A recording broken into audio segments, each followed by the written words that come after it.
Nordic Beast here, and welcome back to Sprocket. Today I bring you the American mouse, and much like the mouse, I wanted to give it a pretentious name, so it is the T100 Bald Eagle. The mouse is absolutely nothing like its namesake, and same thing with the Bald Eagle. Bald Eagle being a fast alpha predator raptor bird. Well, this thing does have a powerful gun and armor for days. You can't take it anywhere. It's pretty much a mobile fortress, with quotations under mobile. In order to make this look like an Americanized mouse, basically an American super heavy, I wanted to start with the dimensions of the mouse. Now, the mouse is a little over 10 meters long, so I went with 10 meters, which is the maximum in the game currently, followed by a 3.7 meter wide hull, which I took. This is the hull area. I stretched it out, and then I took a mental note of where I wanted it, moved it back, and then moved the sponsons out, had the tracks match it, and that was that.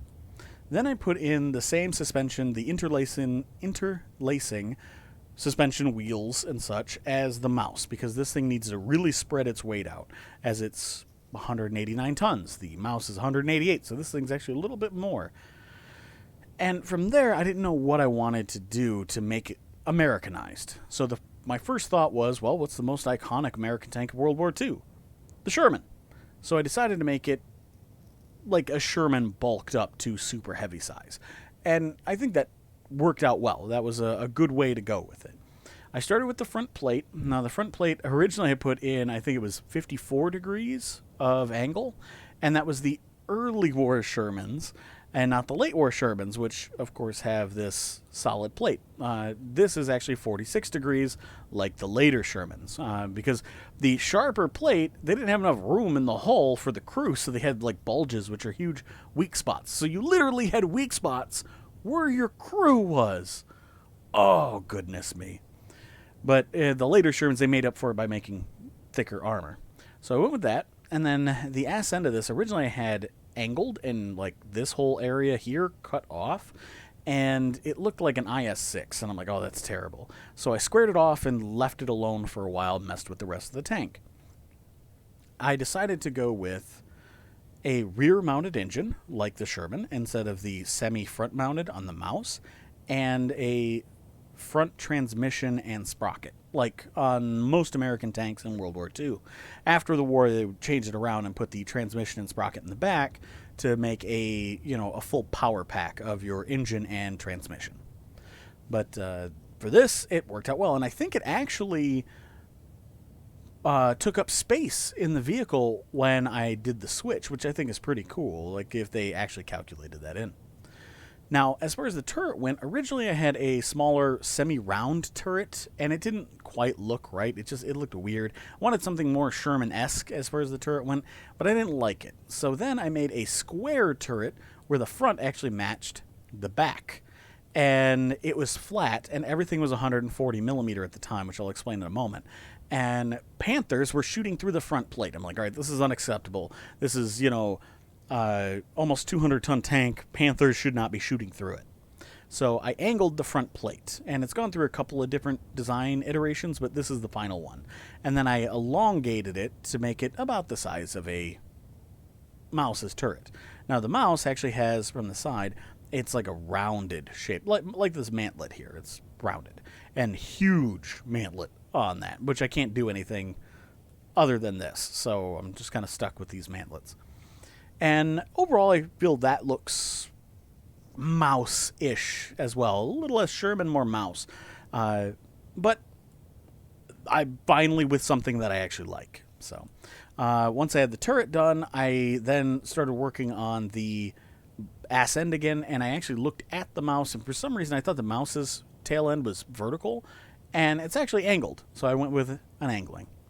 Now, as far as the armor is concerned, I had realized when the Panther was shooting through this thing and I angled it, I'm like, wait a minute, I can get more than 140 millimeter of armor because that's what the slider goes up to.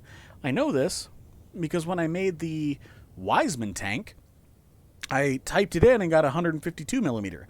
So this is now 220 mil across the board on here, and 200 millimeter up here, 200 millimeter here, and 200 millimeter on the back. So the turret is 200 millimeter all around. The sides, 180, and 140 down here. I made this thinner because that's how it is on an actual Sherman, you know, and it's supposed to be part of the basis of the vehicle. And the back is 140. And the turret ring, I went with 100 millimeter because A, I was trying to save weight. B, I wanted to give this some sort of weakness because otherwise this thing can't even pen itself from the front. And then on the top, I put 38 millimeter to help save weight once again because this thing was getting big. It is quite the chunky boy. Then for the gun, I went with 120 millimeter cannon. So originally it was 150 millimeter, but then it couldn't really move, and so I moved it down to 120 and gave it a full-size casing, the shell length. And 175 millimeter pen seems to be about the best I can get with this length of barrel. Any longer of a barrel, and it doesn't really want to move, and you're not getting much extra penetration. So this is what I stuck with, and I'm pretty pleased with it. It's not a bad gun, but against itself, it's a little lacking. And finally, mobility. So let's go ahead and take a look at this thing's mobility. It's about the same as a mouse. Now, a mouse had an electric transmission. Ferdinand Porsche was obsessed with electric transmissions for large vehicles, which isn't bad because you get really high torque, but you don't get, well, it wasn't very reliable at that time and not powerful enough. And so it was a good idea, but it was way ahead of its time, and so it wasn't working. And it said the mouse could get up to 12 miles an hour. I don't know how true that is. This thing is between 6 and 8. So off-road, you're talking 6 miles an hour. On-road, I can get it up to 8.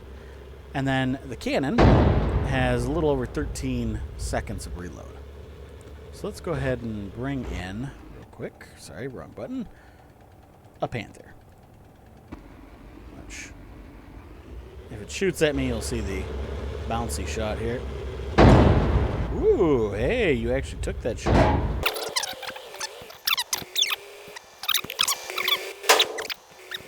I've never had this much trouble.